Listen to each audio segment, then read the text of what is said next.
Hello, Grace Community Church. Pastor Steve here, continuing our journey cover to cover through the Bible. Today is June 16, and we are on a collection of amazing stories, wonderful miracles concerning the prophet Elisha.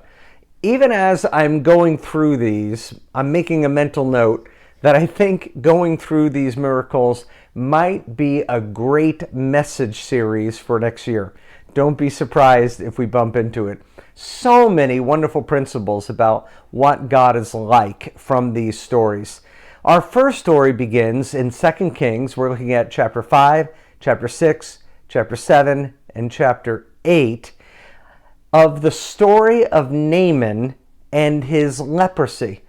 And he goes to the king of Aram because a slave girl, an Israeli slave girl, says there is a prophet in Samaria that can heal leprosy.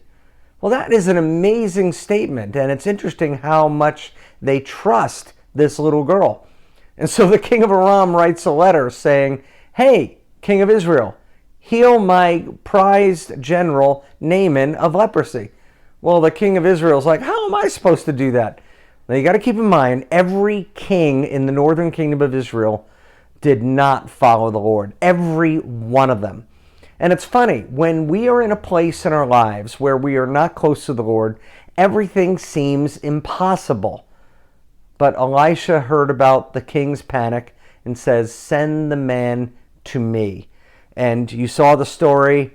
Naaman had to get over his pride, and then he dips himself 7 times, and he is cleansed.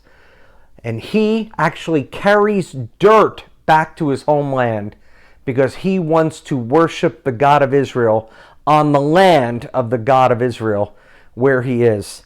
A man comes to faith in the Lord. Now, this is a wonderful opportunity to point out a difference between the Old Testament and the New Testament. So I'm not great at scientific terms, but what we see is the difference between centrifugal and centripetal. Now, centrifugal is if you spin your child around in circle. What's going to happen if you let go? Child's going to fly. In the New Testament, evangelism is people going out, go into all the world and preach the gospel, baptizing them in the name of the Father, Son, and Holy Spirit. In the Old Testament, it is the opposite, is drawing people to the Lord, and that's what happens here.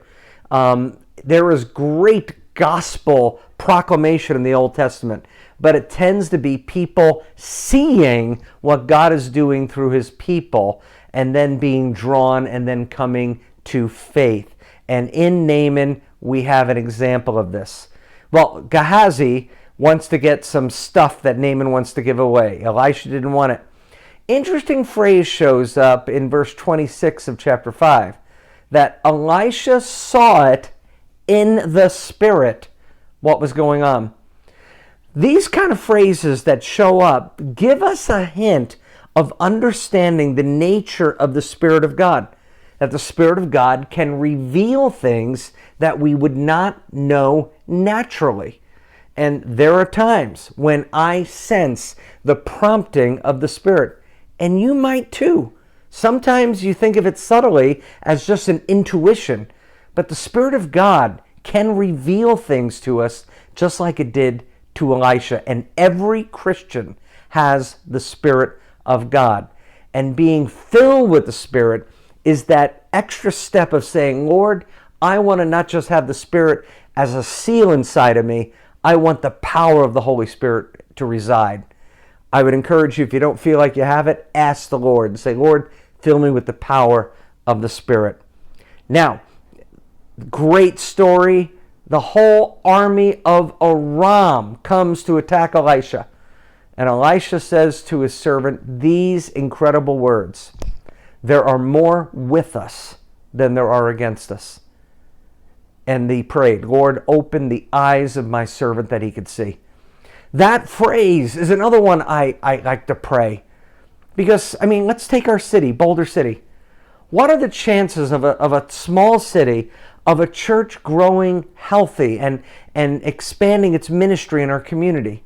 Well, you know what? If you look at just the data around us, there's not a lot to hold on to. But if you're looking with the eyes of the Lord, there are more with us than there are against us, then the sky's the limit. All things are possible. Moving to chapter 7. You have these 4 lepers, and they say, why should we sit here till we die? Look, let's hand ourselves over to the army of Aram, and, maybe we'll get some food, because the whole city is starving. And they go there, and they find the whole army is gone. And then they wisely want to tell everyone in Samaria what is going on. One of these things is, again, a principle. Why sit here till we die? Here's a challenge. If God has air in your lungs, you should do something with it. Even if your body isn't working that great, you can be a prayer warrior. You can work the phones. You can be an encourager. And if your body is working well, you can roll up your sleeves and serve in so many ways. Why should we sit here till we die? Great question for all of us to ponder. Finally, there's a phrase that comes up over and over. The man of God. Elisha is the man of God. But I pause and say to myself, I hope I could be referred that way. I hope you could be referred that way as a man or woman who shows evidence that they have a relationship with the Lord. Well, there's a lot more in these chapters to look and unpack, but great stories. More to come. See you tomorrow.